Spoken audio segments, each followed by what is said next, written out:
आपण मैंने जानी विजु बाबू जड़े प्रबाद पुरुष से जन संग्रामी नेता से जे उड़ीसार नेता ताहा नुहे समग्र भारतवर्षर एवं देशर मध्य नेता थिले।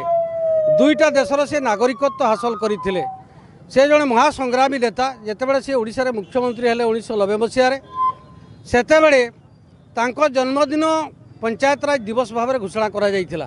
तार कारण है समग्र भारतवर्षर जेते राज्य प्रथम मुख्यमंत्री विजु बाबू से पंचायतराज व्यवस्था रे ग्रामांचल भित्तिभूमि विकास एवं स्त्री महिला संरक्षण जो करथिले तापाई से जो कार्यक्रम करिसंती ओडिशा रे से भली कौनसी राज्य रे कराही नथिला एवं पर मुहूर्त रे केंद्र सरकार याकू जातीय पंचायतराज दिवस भाव में पालन करुचंदी।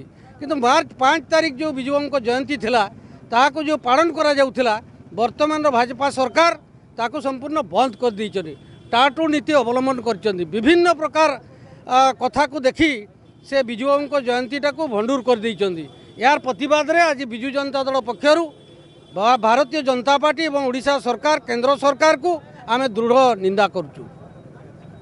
आज जो ये विक्षोभ होती मिछुआ सरकार बीजेपी सरकार जोड़ा आमर मार्च 5 तारीख दिन छुट्टी घोषणा करा जाइथिला बहु वर्ष धरी सेटा को वर्तमान बातिल कर देइचंती पंचायतराज दिवस को घुंचई देइचंती एवं आमर से दिन विजु बाबू को बहुत विजु प्रेमी बहुत भल पाउथिले। मुख्यतः आमर महिला माने आमे प्रथम थर पई आमे पाइथिलु सम्मान से पंचायतराज दिवस रे आमको विजु पट्टनायक देइथिले जोटा कि वर्तमान आमठू छड़े निया जाइछि।